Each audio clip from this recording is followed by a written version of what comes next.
sembarang balam. Basarangnya di tengah padang. Salam indah subarang salam. Salam istimewa anak orang Minang. Inang tasabui inamonyo batampe di mabarado. Kami nang tasabui namonyo batampe di mabarado. Nan elo budi bahaso nan kuai raso pareso. Nan elo budi bahaso nan kuai raso pareso. Assalamualaikum warahmatullahi wabarakatuh. Ampu suwo, ampu kida, dua ampu, kelompok satu Santiang Bana.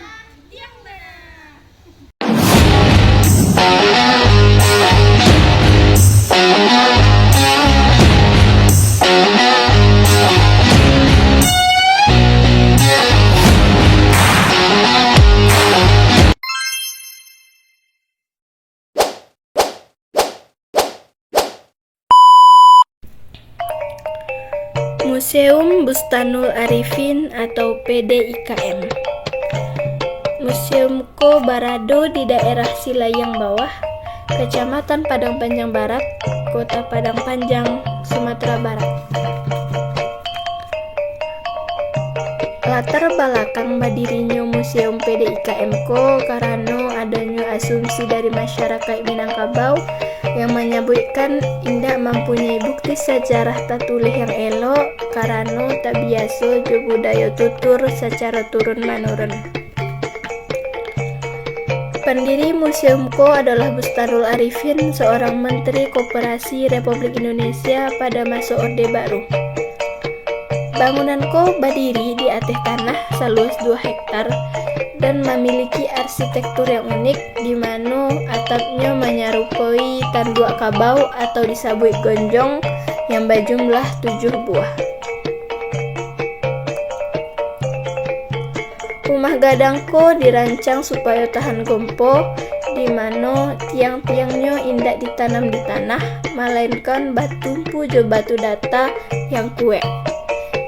Selain itu, tiang Ko indak disambung jo paku, melainkan jo pasak yang terbuat dari kayu. Di dalam rumah gadang Ko terdapat 9 bilik yang gunanya sebagai tempat tinggal padusi yang alah menikah. Selain itu, ada lolanjar sebagai tempat menerima tamu, anjuang yang berada di ujung kiri kanan rumah sebagai tempat tidur anak gadis, dan ranjang yang berada di halaman rumah gadang berjumlah 4 buah sebagai tempat menyimpan padi, menyimpan cadangan saat paceklik, dan kebutuhan adat lainnya. Kuburan Panjang Ko merupakan kuburan tunggal Datuk Tan Tejo Gerhano dan dipercaya menjadi tokoh arsitektur untuk Balai Adat Balairung Sari Tabek jo bangunan rumah gadang. Kuburan Tan Tejo Gerhano ditampek cagar budaya iko kabanyo adalah utusan Raja Sultan Iskandar Zulkarnain dan ditugaskan untuk mencari anaknya Sultan Suri Maharajo Dirajo. Pencarian Tan Tejo Gerhano babuah setelah perjalanan nan panjang. Inyo basobok jo Sultan Suri Maharajo Dirajo di sebuah tampek nan banamo Pariangan. Indahnya Pariangan membuat Tan Tejo Gerhano indak babaliak ke nagari asalnya Banuruhun, tapi inyo diagih tugeh dek Sultan Suri Maharajo untuk membangun tampek tinggal. Kecerdasannya dalam membuat rumah gadang membuatnya dinobatkan sebagai arsitek rumah gadang pertama di Minangkabau. Kuburan panjang Tan Tejo Gerhano adalah kuburan lama dan berukuran 25 kali 1,2 meter persegi. Namun ukurannya dapat berbeda-beda jika diukur berulang-ulang, sehingga panjangnya indak sama, dan itulah yang membuat kuburan panjang ku unik. Kuburan-kuburan tu terbuat dari batu sungai. Batu nisan tu hanyalah batu sungai tanpa adonyo pangarajanyo. Di bebantang nan panjangko tumbuh batang kayu gadang. Makam Tan Tejo Gurhano terletak di Jalan Gadang, Kota Pariangan, sehingga sangat mudah untuk mencari jo menjangkau lokasi makamko. Ada 6 batang di atas makam sehingga tanah di atas makam menjadi rindang. Di sebelah timur daerah makam ada pula kursi-kursi nan tabuik dari batu sarupo 8 sandaran pungguang dan disusun secara baturik-turik, dan iko menunjukkan bahwa tampe iko pernah berfungsi sebagai tampe musyawarah nan dikenal jenama Medan nan Bapaneh. Jumlah 8 itulah nan disabui Ninyak Mama nan salapan, yaitu sebuah tampe nan bernama Balai Panjang. Pada lokasi iko terdapat juo gunduakan tanah lebih kurang tingginya 2,1 meter. Dipercaya merupakan penggalian makam nan akhirnya dijadikan tampe ibadah. Istana Baso Pagaruyung. Istana Baso Pagaruyung adalah sebuah istana tampe tinggal raja nan dibangun pada abad ke-7 baleh. Terletak di Kecamatan Tanjung Emas, Kota Batu Sangka, Kabupaten Tanah Datar, Sumatera Barat. Istana Basoko berjarak lebih kurang 5 km dari pusat kota Batu Sangka. Mulanya, istana ko dibangun di Bukit Batu Patah, tapi tabaka ketika terjadi Perang Padri tahun 1800 sampai. Istana baru sempat dibangun balik, tapi tabaka balik pula pada tahun 1976. Dahulunya, istana ko menjadi tempat tinggal sekaligus pusat pemerintahan raja-raja Minangkabau dari Kerajaan Pagaruyung. Istana Pagaruyung diyakini tagak pada tahun 1347 yang raja pertamanya bernama Aditya Warman. Istana Pagaruyung dan dapat dikunjungi di Kabupaten Tanah Datar kiniko adalah replika dari istana aslinya nan hancur dek tabaka pada tahun 1976. Istana Baso Pagaruyung ko berbentuk rumah gadang, langkok jogonjong, ujung runcing di bagian atok bak tanduk. Ada 72 tonggak jo sebaleh lonjong. Bangunannya punya ciri khas khusus nan berbeda dari rumah gadang lainnya. Ciri khas tu dapat dicaliak dari bentuk fisik bangunan nan dilengkapi jo ukiran falsafah alam jo budaya Minangkabau. Ruang bangunan istana ada anjuang atau panaian lantai di sisi suwok jo kida.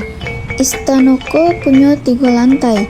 Di lantai 1, istana ada ampek buah tiang nan tagak di sebelah suwok jo kida janjang, melambangkan bahwasanya mulanya ada ampek suku ketek di Minangkabau, ialah Koto, Piliang, Bodi, Jo, Caniago. Sarato punya 9 ruang, satu di antaranya digunakan untuk memasak. Di lantai 2 ada anjuangan paranginan berfungsi sebagai tampek putri raja nan alun manikah. Atok dari istana masih terbuat dari bahan ijuak sehingga masih tergolong tradisional. Di lantai 3 ada mahligai, berfungsi sebagai tampek penyimpanan alai-alai kebesaran raja serupa mahkota kerajaan. Peti-peti di istana dulunya merupakan tampek penyimpanan barang-barang raja. Batu Batikam adalah salah satu cagar budaya di Jorong Dusun Tuo, Nagari Limo Kaum, Kabupaten Tanah Datar, Sumatera Barat. Dalam bahasa Minangkabau, batu batikam artinya batu nan ditikam. Batu ko ditikam oleh Datuk Perpatih nan Sabatang sebagai tanda damai jo Datuk Katumanggungan. Nan basilang pendapat soal adat antara Koto Piliang jo Bodi Caniago. Batu Batikam merupakan bagian dari Medan nan Bapaneh, tempat basamo musyawarah Ninyak Mama di Nagari. Luas kawasan cagar budaya Batu Batikam lebih kurang 1.800 meter persegi. Di tangga-tangga medanan bapane, adoh batu batikam nan bentuknya hampir segitiga dengan ukuran 55 kali 20 kali 40 cm. Dibuat dari batu andesit. Sekeliling batu batikam adoh susunan batu nan disusun sebagai sandaran duduk, bentuknya persegi panjang dan melingkar. Batu batikam ko jadi salah satu bukti keberadaan tamadun Minangkabau di zaman dulu. Malah dipercaya sudah adoh dari zaman Neolitikum. Batu batikam ko juga adalah lambang dari pentingnya musyawarah, mufakat dan perdamaian dalam adat Minangkabau. Datuk Perpatih nan Sabatang jo Datuk Ketumanggungan adalah dua orang saudara, lain bapak tapi sama ibu. Datuk Perpatih lahir dari bapak nan cerdik pandai, sedangkan Datuk Ketumanggungan lahir dari bapak nan rajo-rajo otokrat. Datuk Perpatih nan membangkit semangat demokrasi dengan prinsip duduk samo rendah, tagak samo tinggi. Sedangkan Datuk Ketumanggungan membangkit sistem hierarki berjenjang naik, bertangga turun. Karena perbedaan pendapat tu, mereka basilang pendapat coba lawan. Lalu sebagai tanda damai, Datuk Perpatih menikam batu tu dengan keris. Mako batuko batikam dan balobang dari depan sampai belakang. Walaupun batu batikam adoh kesan seramnya, tapi kini jadi salah satu objek wisata dan menarik. Batuko banyak dikunjungi orang. Karena keunikan sejarah dan makna nan dikandungnya, batu batikam memberi pelajaran penting tentang pentingnya mufakat dan damai dalam kehidupan masyarakat Minangkabau. Keripik di tepi sawah. Keripiknya jangan sampai jatuh. Wabillahi taufiq wal hidayah. Wassalamualaikum